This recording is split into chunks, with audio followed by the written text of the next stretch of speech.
Welcome back to the channel. I hope you enjoy. Today I felt unusual.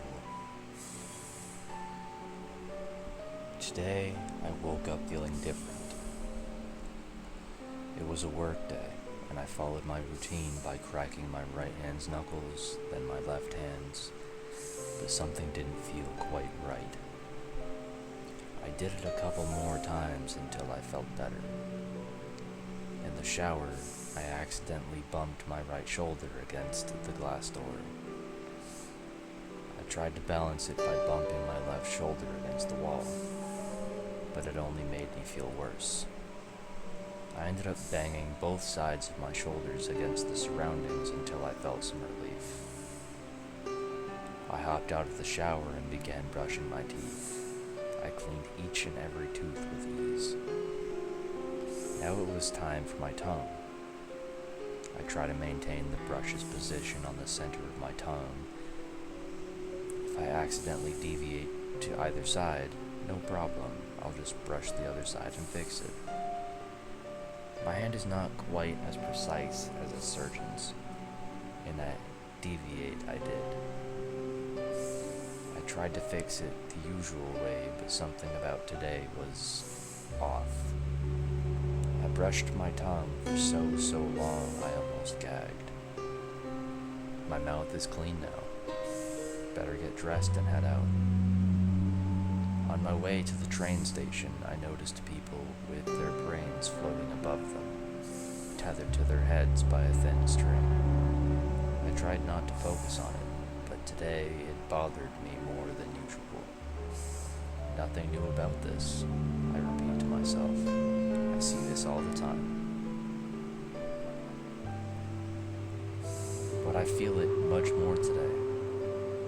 If the strings connecting their brains to their heads interfere with any surroundings, then they would disconnect and their brains would fly away, and I can't let that happen. Sometimes my eyes emit a laser that shoots out and hits anything I look at. Today the laser was more vivid than ever. I worried my laser eyes would sever those fragile connections. I have to look away, I said to myself. And so I did. I closed my eyes. That's better. Now all I had to do was get to the train station without looking at people or their floating brains. Despite my efforts and amidst compromising my own vision and rushing to the station, I bump into a person quite hard. She fell down and cracked her head on the pavement. I opened my eyes and looked at her. She fell down to her side. The right side of her head is bleeding. She's still alive and awake. I breathe in with relief. But my compulsions have enslaved me more than ever today. I got down on my knees and grabbed her head. Barely conscious, she looks at me, and I can sense the fear in her eyes. I turn her head to the other side, then bang it on the ground. Oh, that's much better. Whilst doing all this, I failed to prevent my laser to cut the string binding her brain to her head. Her brain is floating away. I have to bring it back. And so I urgently began doing so. I focused all my energy into it. I tried to force her brain back into her head. I squeezed it so hard into her until it felt just right.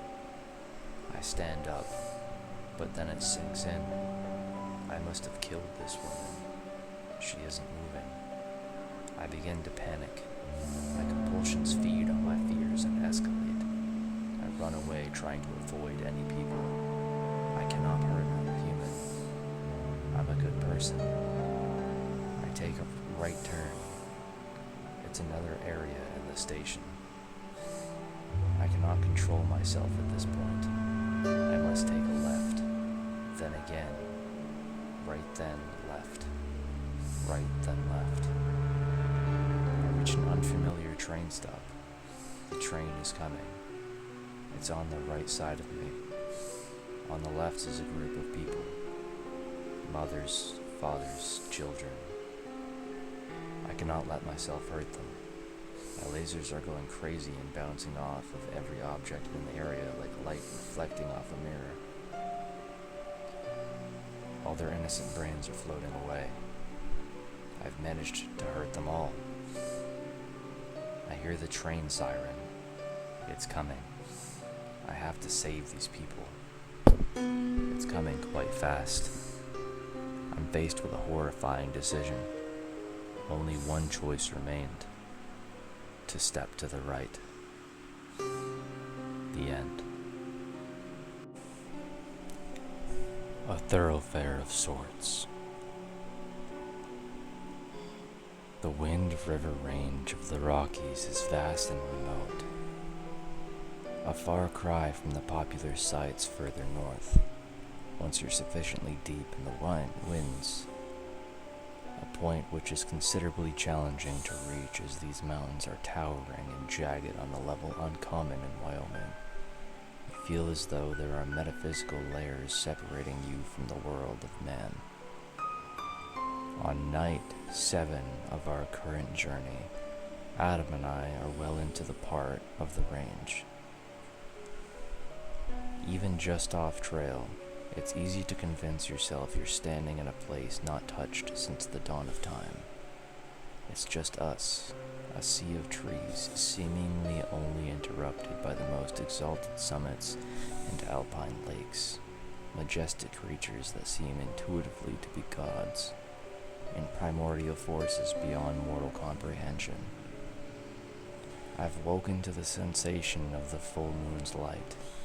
I'm not as far from the tent, its silhouette set against the lake's reflection of the stars above. But it must have taken effort to get here. I don't know how I could have climbed out of Adam's embrace in the tent without waking either of us, let alone across all these boulders to the base of the ridge. I see that the moon has just come over the ridge, and I am in awe to a point that must border on worship. Seeing the way it lights the branches of the pines and the twinkle of the lake, I feel I need to get a better look. I'll get back in the tent before Adam wakes and worries, I promise, but first let me follow the moon upwards. I wish only to see over the other side of the ridge, a view that must match the majesty behind me. I'll be fast, and if my love does wake, he'll surely know where I've gone. It's been longer and more challenging than anticipated, as almost always. But now that I feel the flattening of the terrain, I know I've made the right call. Oh, if only Adam were here to see this with me. He's been struggling so much, and something this jaw-droppingly gorgeous would undoubtedly fill him with the will to carry on. If I truly love him, I must climb down and wake him. We need to have this experience together. But then I see the moon. It's moved now, back over the distant silhouetted summits on the newly revealed side of the ridge. And the windy woods below are filled with music. I can't miss out on this. I must continue to follow. Suppressing the thought of a distraught Adam, I begin to climb down the other side. I'm now hiking deeper into the trees, filled with divine elation as I follow the moon to the place I now know I belong. I pass another figure, someone somehow identical to myself, headed back to where I came. Relieved that Adam won't be alone, we wave to one another and continue down our separate ways. The end.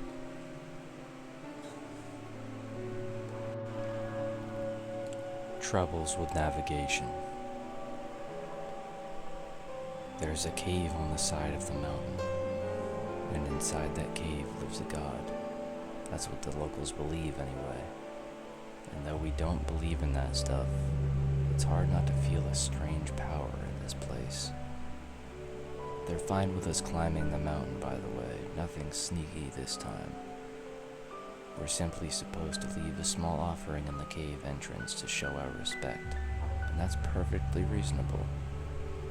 Apparently, it's even common for religious types to leave symbols of their own gods, which I've been told is okay because it's all the same gods. Can't say either of our offerings, but they're nothing exciting. Problem is, we can't find the cave. Maybe that's a bad way of phrasing it. We know exactly where it is, just can't get to it. It sits on the west face, so obviously we approach it from the west. But every time we end up on the east face of the mountain. Now, we don't suck at directions. We've navigated remote jungles just to get to pyramids the tourists don't know about, and that wasn't an issue. Somehow this is. Circling the mountain from the east doesn't seem to work. Hard to explain. So Maya and I have been trying the initial approach in a couple different ways over the past few days. We've been taking turns being in charge too. And I don't know about myself, but she's for sure badass enough for this to be bizarre. Maya has proposed something new today. What if we're messing each other up somehow? We're both competent navigators individually. What if we leave an hour apart and meet at the cave? I hate the idea at first, but I trust her more than I trust myself, so I give in. And here I am, an hour after she left base camp, bushwhacking through this lush desert on my own. I know this is pathetic, but I genuinely miss her already. She's always so in it for the mountain itself, and I pretend I'm the same way. But if I'm honest, I'm really more about the journey than the destination. The journey and the person I share it with. This sucks. Predictably, I now find myself among the cacti under the east face. I'm sure Maya's pissed, but I'm genuinely happy to make the trek back to base camp and cuddle in the tent. I am alone in the tent. I guess Maya somehow made it to the cave. I'm sure it's only a matter of time until she gives up on waiting and comes to be together again. Stay positive. I want to kill myself. She'll come back. I'm just being impatient. This isn't like her. After multiple days and countless failed attempts to reach the cave alone, it has become clear. There is a cave on the side of the mountain, and inside that cave lives a god. And he chose my partner, and I am unworthy. The end. Thanks for taking the time to listen to one of my videos. I'll catch you in the next one. Ciao.